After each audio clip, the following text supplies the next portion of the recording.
Hello बच्चों, आज की क्लास में हम डिस्कस कर रहे हैं हमारी 26 अगस्त 2020 की वर्कशीट नंबर 23। और हमारी आज की वर्कशीट हमारी रेखाएं और कोण पर आधारित है और उनमें से हम कुछ चीज़ें सीख चुके हैं। पहले क्या था कि अगर हमारी एक रेखा पर कोई किरण, ये रेखा है हमारी, इस पे कोई किरण है तो ये जो हमारे कोण हैं ये आसन्न कोण होते हैं और इन कोणों से मैंने बताया था ये डी बन रहा है तो इनका योग क्या होता है 180 डिग्री। क्या हो जाता है इनका योग 180 डिग्री, यानी एक ही रेखा पर जब वो कोण डी की शेप बना रहे होते हैं तो 180 डिग्री हो जाता है उनका योग। और इस जोड़े को हम क्या कहते हैं, रैखिक युग्म, याद है ना।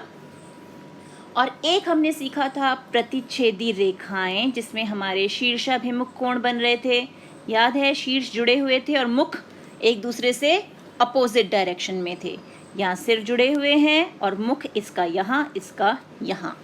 तो ये है हमारे शीर्षाभिमुख कोण, यानी प्रतिच्छेदी रेखाएं, और उनसे बनने वाले कोण भी हम जान चुके हैं।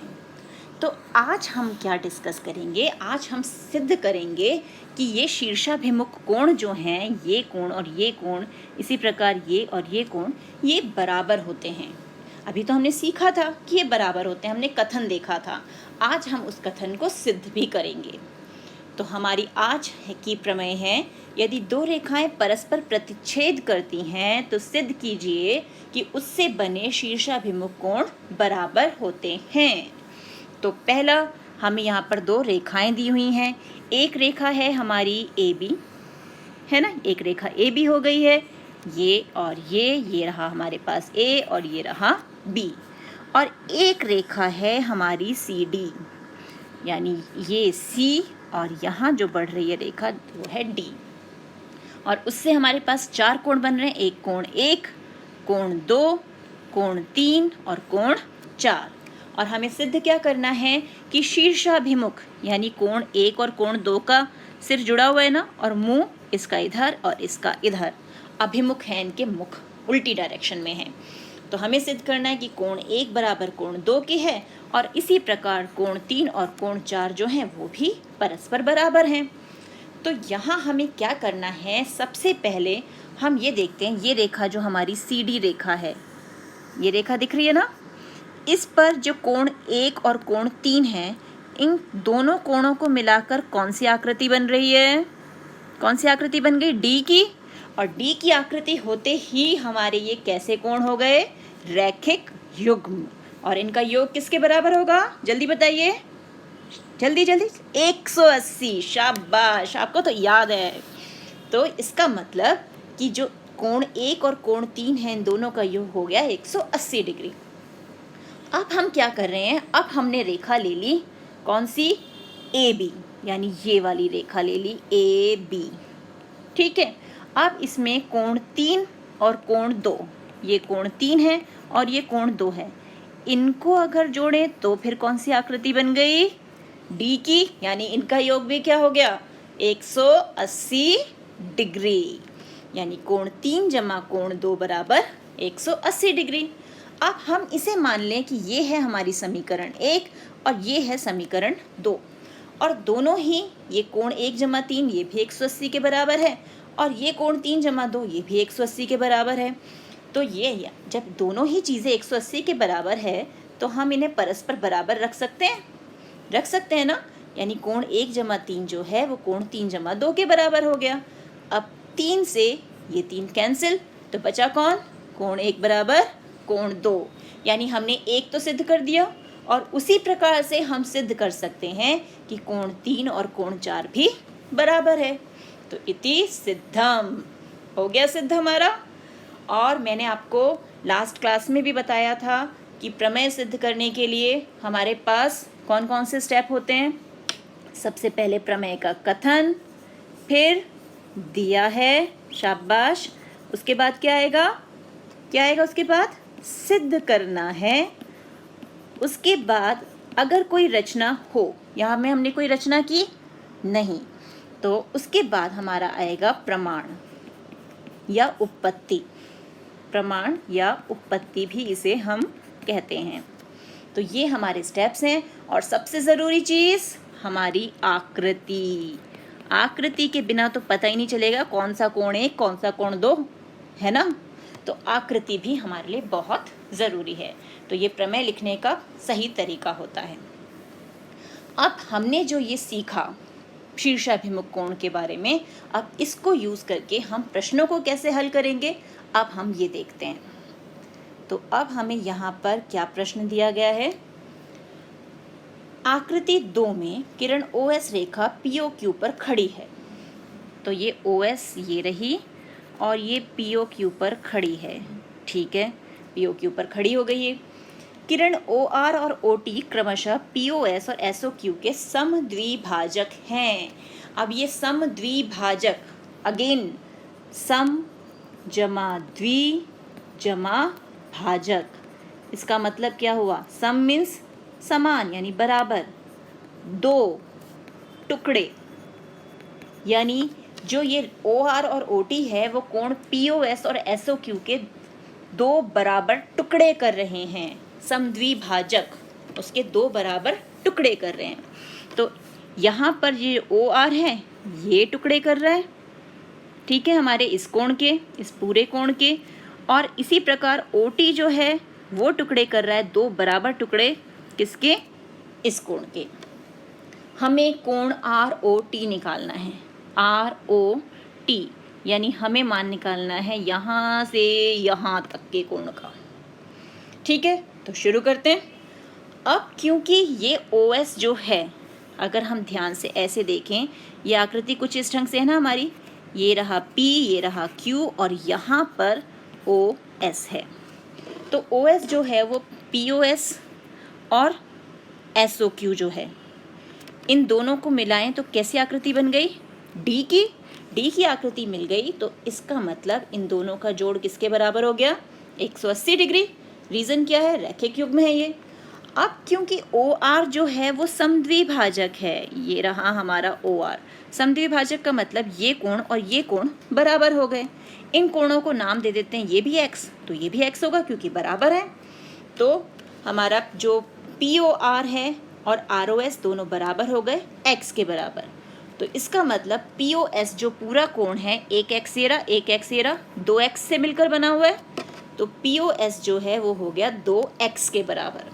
देख रहे हो ना, एक X यहाँ और एक X यहाँ। सेम उसी ढंग से यहाँ पर जो OT है वो टुकड़े कर रहा है इस कोण को और इस कोण को बराबर भागों में बांट रहा है। इसको हम Y और इसको भी Y मान लेते हैं। तो हमारा जो SOQ हो गया वो हो गया 2Y के बराबर। तो अब हम POR जो हमारा POS है और SOQ है, इन दोनों की 2X और 2Y की जो वैल्यू हमें मिली है, ये हम अपनी समीकरण 1 में डाल देते हैं। यही है ना हमारी समीकरण 1।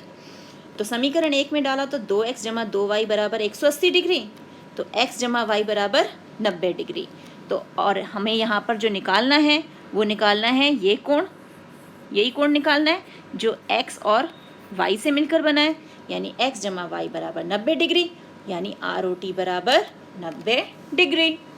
देख रहे हैं, सिर्फ रैखिक युग्म जो है वो यूज़ किया और समद्विभाजक का अर्थ समझ के उनको दो बराबर कोणों में बांट के उसको यूज़ किया।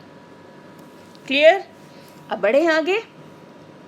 अब आगे हमें है, आगे तो हमें खुद प्रश्न हल करने हैं।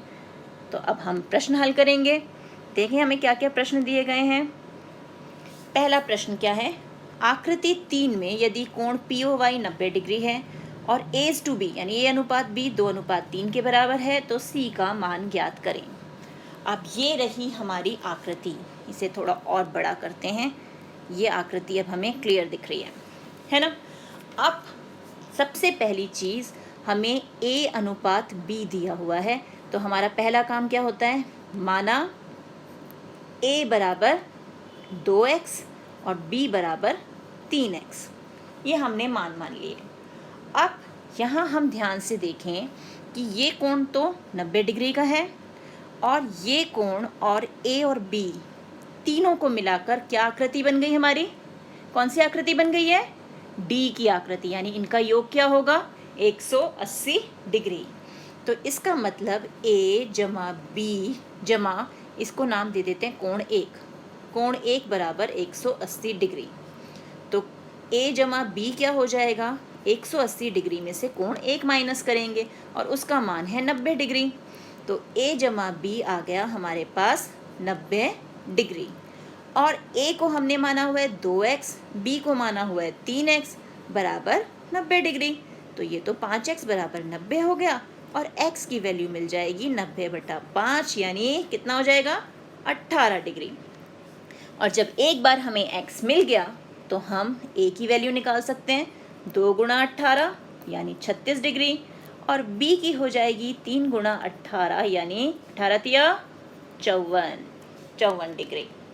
तो ये मिल गया, लेकिन हमें तो चाहिए किसका मान, c का मान, इसका। अब फिर देखें हम कि ये जो MN है, ये वाली लाइन जो है हमारी रेखा, इस पे B और C मिलकर कैसी आकृति बना रहे हैं, दोबारा से D बन गया। इसका मतलब B जमा C जो है वो 180 डिग्री होगा, रैखिक युग्म है क्योंकि ये एक ही रेखा पर है। तो रीज़न भी दे दिया हमने कि ये रैखिक युग्म है। और B का मान हमें पता है 54 डिग्री है, 54 डिग्री जमा C बराबर 180 डिग्री। तो C हो गया 180 में से 54 को माइनस कर देंगे तो हमारे पास क्या आ जाएगा, 180 में से 54 गए तो 126 डिग्री। तो ये आ गया हमारे पहले प्रश्न का उत्तर। देख रहे कितना आसान है। अब आते हैं हम हमारे दूसरे प्रश्न पे कि आकृति 4 में x, y तथा z का मान ज्ञात कीजिए। तो अब हम आकृति 4 को देख लेते हैं। ये रही हमारी आकृति 4। अब यहाँ पर दोनों प्रतिच्छेदी रेखाएं हैं, ये RS और ये है हमारी PQ। दोनों प्रतिच्छेदी रेखाएं हैं। हमें x, y, z का मान ज्ञात करना है। सबसे पहले तो हमें सीधे सीधे दिख रहा है कि ये 50 डिग्री और ये y जो है ये शीर्षाभिमुख कोण है। इसका मतलब y बराबर 50 डिग्री, क्योंकि शीर्षाभिमुख कोण तो कैसे होते हैं, बराबर होते हैं। तो यहाँ हमने लिख दिया शीर्षाभिमुख कोण। अब y मिल गया हमें। अब यहाँ देखें z और 50 मिलके क्या शेप बना रहे हैं, D की। तो यानी जोड़ क्या होगा इनका, 180 डिग्री, यानी z जमा 50 डिग्री बराबर 180 डिग्री। क्यों, क्योंकि ये रैखिक युग्म है। रीज़न लिखना ज़रूरी होता है ना, मैं बार बार बता रही हूँ, रीज़न हमें ज़रूर लिखना है। तो z हो गया 180 डिग्री माइनस 50 डिग्री यानी 130 डिग्री। और x जो है वो z का शीर्षाभिमुख कोण है। सिर जुड़े हुए हैं इनके, देखो यहाँ जुड़े हुए हैं। तो x बराबर z, तो x भी हो गया 130 डिग्री। कितना आसान है, तो बहुत ही ईजी क्वेश्चन है ना। तो अब बेटा इससे संबंधित जो भी आपके NCERT के क्वेश्चंस हैं आप उन्हें सॉल्व करेंगे, और जो हमारी प्रमेय आज हमने सीखी है इसे दोबारा लिखकर प्रैक्टिस करेंगे। तो मिलते हैं एक और वीडियो में, तब तक keep practising and enjoy maths.